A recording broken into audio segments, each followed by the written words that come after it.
Hello' everyone, welcome back to my YouTube channel. আজি আপোনালোকৰ লগত ডিছকাছ কৰিব গৈ আছোঁ APSCৰ কাৰণে 3 মাহৰ ভিতৰত আপোনালোকে পঢ়ি কেনেকৈ কমপ্লিট কৰিব পাৰিব বা প্ৰিলিমছ এক্সামটো কেনেকৈ ক্ৰেক কৰিব পাৰিব তাৰ ওপৰত। ইতিমধ্যে আপোনালোকে গম পাইছেই যে নটিফিকেশ্যন এইবাৰ লেট হৈছে আৰু এতিয়ালৈকে ওলোৱা নাই। গতিকে নটিফিকেশ্যন মাৰ্চত ওলোৱা চান্সেছ আছে। যদি মাৰ্চত ওলায় নটিফিকেশ্যন, তেতিয়াহ'লে এক্সামটো চাগে মে' লাষ্ট বা জুনৰ ফাৰ্ষ্ট মানত হ'বগৈ লাগে। তো এতিয়াও আপোনালোকৰ হাতত 2.5 মাহ 3 মাহ সময় আছে। সেইখিনি সময়ৰ ভিতৰতে আপোনালোকে কেনেকৈ ইউটিলাইজ কৰি পেলাই আপোনালোকে প্ৰিলিমছ এক্সামটো ক্ৰেক কৰিব পাৰিব তাৰ ওপৰত আজি ডিছকাছ কৰিব গৈ আছোঁ। ইয়াতে আহিছে 3 মান্থ ষ্ট্ৰেটেজি বুলি মই এটা প্লেন বনাইছোঁ। আপোনালোকে নিজৰ সুবিধামতে সেইটো বনাই ল'ব পাৰে, কিন্তু ইয়াৰ পৰা যদি এইখনো আপোনালোকে সুবিধাজনক বুলি ভাবে, ইয়াৰ পৰা আপোনালোকে ল'ব পাৰিব। আৰু ইয়াৰ লগতে মই আপোনালোকৰ কোনটো ছাবজেক্টৰ কোনখিনি বস্তুৱে বেছি মাৰ্কছ স্ক'ৰ কৰে আৰু ট্ৰিক্স কিছুমান কেনেকৈ আপোনালোকে পঢ়িব পাৰে বা কোনখিনি পঢ়িলে আপোনালোকৰ বেছি লাভ হ'ব তাৰ ওপৰত ক'বলৈ গৈ আছোঁ। তো ভিডিঅ'টো ষ্টাৰ্ট কৰোঁ আহক। ছাবজেক্ট আপোনালোকে যদি দুটা ভাগত ভাগ কৰি লয়, তাৰে এটা হ'ল মেইন ছাবজেক্ট মানে থিয়ৰিজবোৰ, আৰু এটা হ'ল কাৰেণ্ট এফেয়াৰ্ছৰ ভাগ।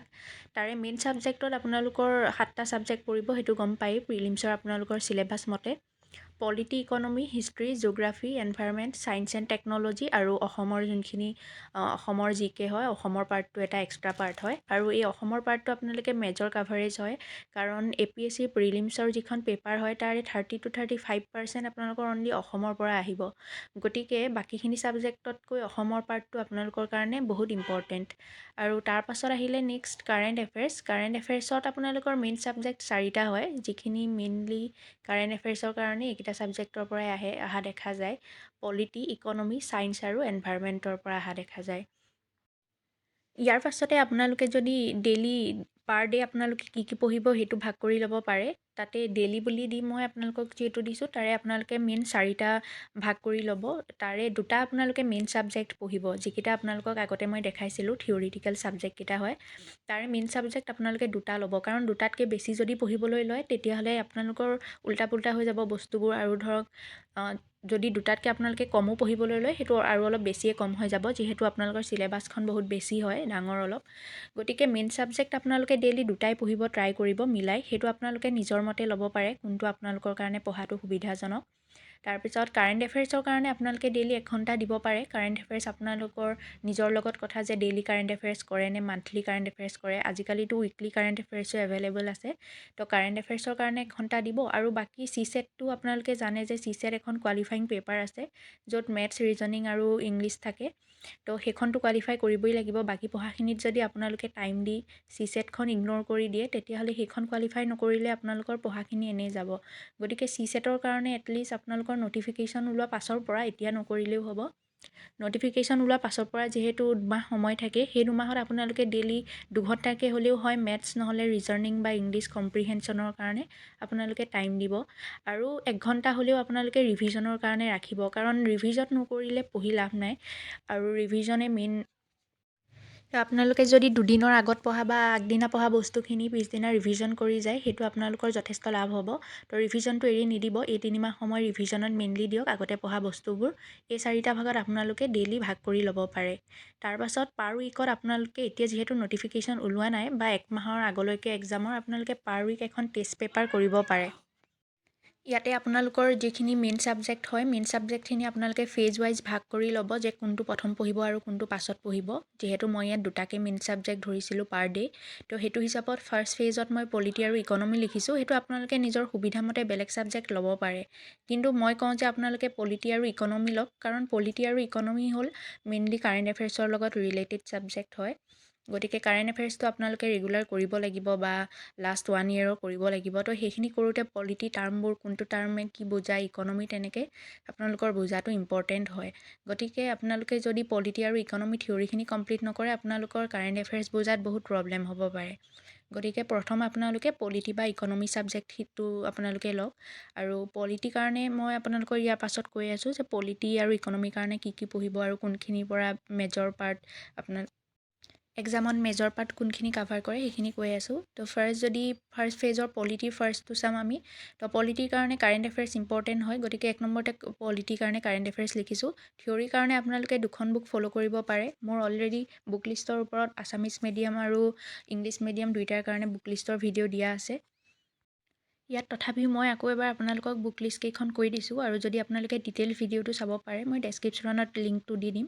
আছামিছ মিডিয়াম আৰু ইংলিছ মিডিয়াম দুইটাৰে আপোনালোকে বুক লিষ্টৰ ডিটেইল ভিডিঅ'টো চাই ল'ব পাৰিব। তো আপোনালোকে পলিটি থিয়ৰীৰ কাৰণে ক্লাছ 11ৰ যিখন NCERT হয় সেইখন আপোনালোকে কৰিব, আৰু লগত এম লক্ষ্মীকান্ত বুলি এম লক্ষ্মীকান্ত ৰেফাৰেঞ্চ বুকখন কৰিব পাৰে। আৰু ইয়াতে কাৰেণ্ট এফেয়াৰ্ছ আৰু প্ৰিভিয়াছ ইয়েৰ কুৱেশ্যন কৰাটো বহুত ইম্পৰ্টেণ্ট, গতিকে ইয়াত মই ৰেড মাৰ্ক টিক কৰি দিছোঁ। তো এইটো কাৰেণ্ট এফেয়াৰ্ছ আৰু প্ৰিভিয়াছ ইয়েৰ কুৱেশ্যন প্ৰেক্টিছ কৰিব। নেক্সট আহিলে আপোনালোকৰ ফাৰ্ষ্ট ফেজৰ যিটো ছেকেণ্ড ছাবজেক্ট হয় ইকনমিৰ কাৰণে চাওঁ। ইকনমি থিয়ৰীৰ কাৰণে আপোনালোকে ক্লাছ 11ৰ যিখন NCERT বুক হয় ক্লাছ 11ৰ NCERT বুকখন ফ'ল' কৰিব, আৰু ক্লাছ 12ৰ NCERT মাইক্ৰ' আৰু মেক্ৰ' বুলি যি দুটা ভাগ আছে তাৰে কিছুমান চিলেক্টিভ ছাবজেক্ট আপোনালোকে পঢ়িব লাগিব।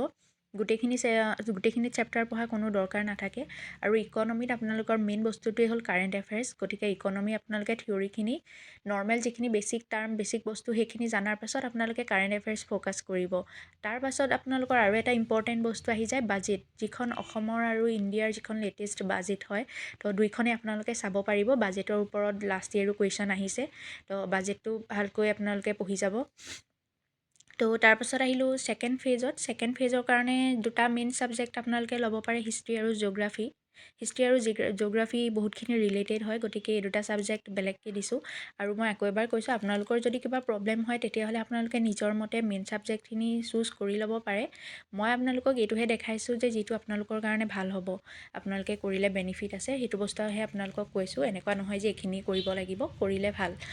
গতিকে হিষ্ট্ৰীৰ কাৰণে আপোনালোকে ফাৰ্ষ্ট চাওঁ। হিষ্ট্ৰী আপোনালোকে জানে তিনিটা ভাগ আছে। এনচিয়েণ্ট আৰু মেডিয়েভেলৰ কাৰণে আপোনালোকে তামিলনাডু যিখন ব'ৰ্ডৰ বুক হয়, তামিলনাডু ব'ৰ্ডৰ বুকখন বহুত ভাল হয়। কিহৰ কাৰণে ভাল সেইখিনি মই মোৰ যিটো ডিটেইল ভিডিঅ' বুক লিষ্টৰ তাত কৈ দিছোঁ, আপোনালোকে চাই ল'ব পাৰিব।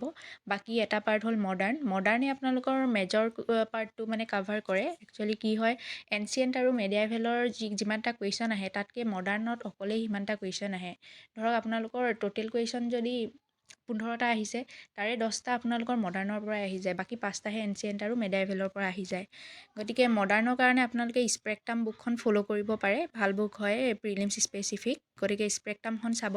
আৰু হিষ্ট্ৰীৰ কাৰণে প্ৰিভিয়াছ ইয়েৰ কুৱেশ্যন বহুত ইম্পৰ্টেণ্ট হয়, গতিকে প্ৰিভিয়াছ ইয়েৰ কুৱেশ্যনবোৰ আপোনালোকে চাব।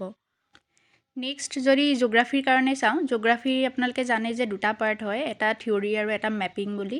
তো থিয়ৰীটোতকৈ আপোনালোকে মেপিংটো বেছি গুৰুত্ব দিব, কাৰণ মেপিঙৰ পৰা বেছি কুৱেশ্যন অহা দেখা গৈছে। প্ৰিভিয়াছ ইয়েৰ কুৱেশ্যন পেপাৰ আপোনালোকে চালে গম পাব যে জিঅ'গ্ৰাফীত মেজৰ পাৰ্টটো আপোনালোকৰ মেপৰ পৰাই আহে, গতিকে থিয়ৰীখিনিও এনেকুৱা নহয় যে ইগন'ৰ কৰিব, থিয়ৰীৰ পৰাও কুৱেশ্যন আহে। থিয়ৰীৰ কাৰণে আপোনালোকে বহুত বেছি ৰেফাৰেঞ্চ বুক বা বেলেগ কিবা পঢ়িব নালাগে, ক্লাছ 6 to 12 NCERTখিনি কমপ্লিট কৰিলে এনাফ হৈ যায়, সেইটো UPSC হওক বা APSCৰ কাৰণে। আৰু তাৰ লগতে আপোনালোকে মেপটো বেছি মেইনকৈ ফ'কাছ কৰিব, ইণ্ডিয়াৰ যিখন মেপ হয় বা অসমৰ যিখন মেপ, অসমৰখনো বহুত ইম্পৰ্টেণ্ট মেপ। তো আপোনালোকে মেপৰ কাৰণে বহুত বুক পাব, তাৰ অক্সফৰ্ডখন ভাল হয়, সেইখনো ল'ব পাৰে। তো জিঅ'গ্ৰাফীৰ কাৰণে আপোনালোকে সেইখিনি চালেই হ'ল। আৰু থাৰ্ড ফেজত যি তিনিটা ছাবজেক্ট ৰাখিছোঁ, এটা হ'ল অসমৰ পাৰ্টটো, এনভাইৰনমেণ্ট আৰু ছায়েন্স এণ্ড টেকন'লজি। ইয়াতে আপোনালোকৰ অসমৰ পাৰ্টটোৱে মেজৰ পৰ্চন কভাৰ কৰে। অলৰেডি মই কৈছোঁৱে যে 35% অনলি অসমৰ পৰাই আহে প্ৰিলিমছৰ পেপাৰখনত, গতিকে কিমান ইম্পৰ্টেণ্ট সেইটো আপুনি নিজেই গম পাইছে। আৰু বাকী এনভাইৰনমেণ্ট আৰু ছায়েন্স এণ্ড টেকৰ ভিতৰত মানে ছায়েন্সৰ পৰা অলপ বেছি কুৱেশ্যন আহে এনভাইৰনমেণ্টতকৈ। আৰু এনভাইৰনমেণ্ট আৰু ছায়েন্স এণ্ড টেকন'লজিৰ কাৰণে আপোনালোকৰ কাৰেণ্ট এফেয়াৰ্ছ বহুত ইম্পৰ্টেণ্ট, গতিকে তাৰ কাৰণে আপোনালোকে বেছিকখিনিৰ কাৰণে আপোনালোকে বহুত বেলেগ কিবা পঢ়িব নালাগে। বাকী ফাৰ্ষ্ট অসমৰ কাৰণে কৈ লৈছোঁ। অসমৰ কাৰণে আপোনালোকে ক্লাছ 6 to 10 এই যিকেইখন আমাৰ ছেবা NCERT হয়, ছেবা NCERT কেইখন আপোনালোকে 6ৰ পৰা 10লৈকে কমপ্লিট কৰিব। তাৰপাছত আপোনালোকে অসমীয়াৰ যিখন বুক হয় লেটেষ্ট এডিশ্যনটো ল'ব, সেইখন যিহেতু কাৰেণ্ট এফেয়াৰ্ছো তাত থকা দেখা যায়, গতিকে 2025ৰ যিখন হয় সেইখন ল'লে ভাল হয়।